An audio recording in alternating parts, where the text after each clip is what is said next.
Hello, आदाब, सलाम, नमस्कार एंड सत श्री अकाल। मैं मानसी आपके साथ फिर से एक बार जुड़ चुकी हूँ। आज की जो अपडेट है और आज की जो बात है वो मैं आपसे शेयर करना चाहूँगी, क्योंकि मुझे बहुत सारे लोगों ने डीएम किया था।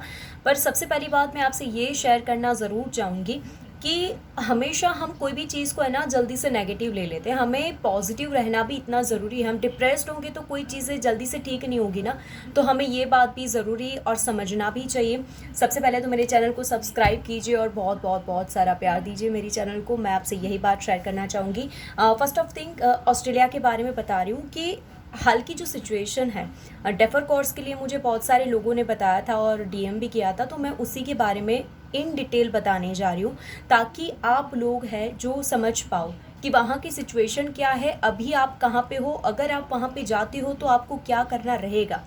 सबसे पहला पॉइंट है कि मैंने जो लास्ट वीडियो बनाया था उसमें यही बात आपसे शेयर की थी, पर डिटेल में मैं आपसे यहाँ पे शेयर करने जा रही हूँ।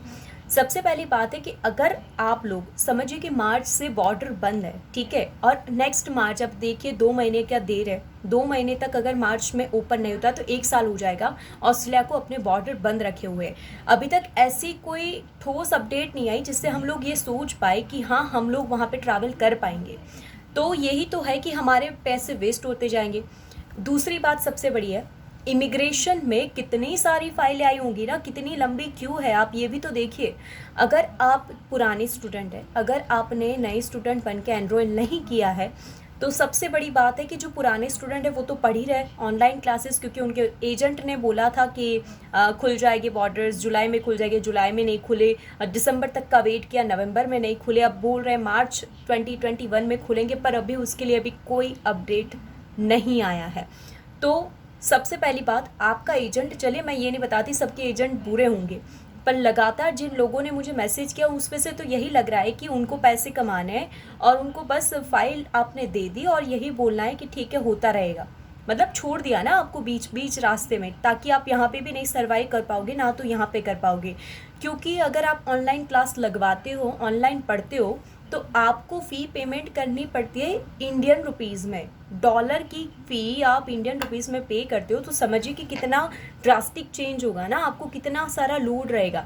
हाँ, जो फैमिली वेल सेटेड है और सिर्फ जिनको सिर्फ पढ़ना है, जिनको ये मतलब इतनी फ़ीस से कोई फ़र्क नहीं पड़ने वाला, वो लोग ज़रूर कर सकते हैं, मैं ये भी बताती हूँ।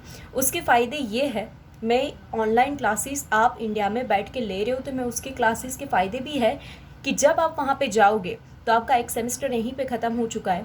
अब वहाँ पे जाके वर्क परमिट में आपका जो हिस्सा है वो आपका जल्दी ज़्यादा होगा, ठीक है।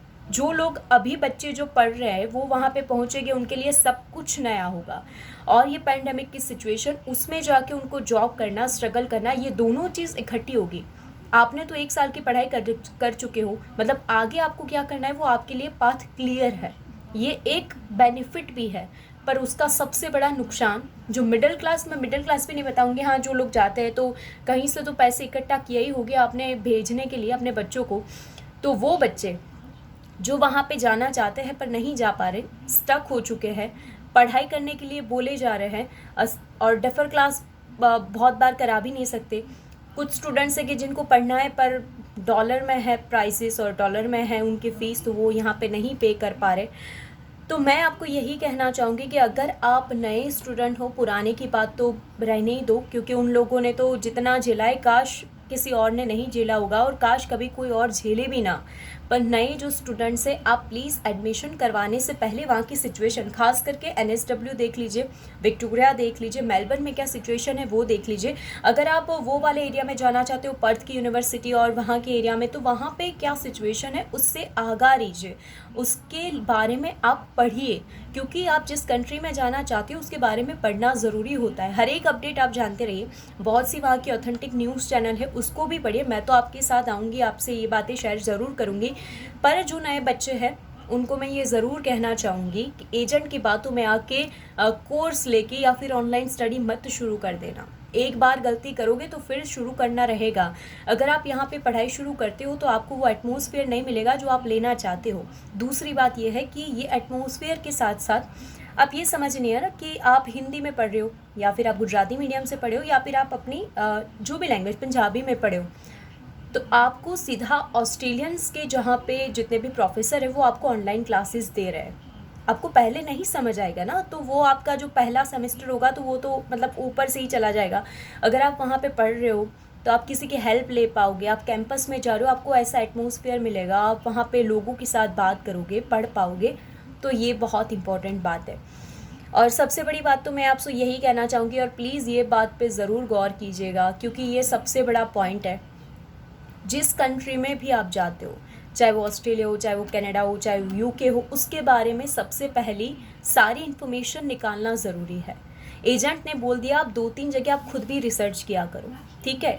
किसी की बातों में मत आया करो। दूसरी बात जो सबसे बड़ी है, आप जहाँ जाने वाले हो वहाँ पे आपके कोई रिलेटिव है तो उसके साथ अभी से आप बनाए रखो, मतलब उससे बातचीत करो, क्योंकि आप उससे बातचीत करके ये बताओ, उसके रेफरेंस लो कि अगर मैं वहाँ पे आता हूँ, क्योंकि आप वहाँ पे रह चुके हो, आप वहाँ पे रह रहे हो, तो मैं वहाँ पे आओगे तो आप मुझे हेल्प करोगे या नहीं करोगे, उसके बारे में रिसर्च करो और उनसे बना के रखो। क्योंकि ये सिचुएशन के बाद वहाँ की जो स्थिति है वो हम यहाँ पे बैठ के नहीं अंदाज़ा लगा पाएंगे, है ना? जो हमारे रिलेटिव है वो हमें बताते हैं ना कि वहाँ पे क्या कुछ हो रहा है। तो बस यही मेरी बात थी। प्लीज़ इस बात को गौर कीजिएगा, और आपको अच्छा लगे तो ज़रूर शेयर कीजिएगा, कमेंट कीजिएगा और सब्सक्राइब ज़रूर कीजिएगा। ठीक है, नेक्स्ट वीडियो बनाऊंगी कनाडा इमिग्रेशन के बारे में, उनका क्या डिसीजन है, और वो अपडेट लाके मैं फिर से आऊँगी आपके साथ। तब तक till then take care and bye bye.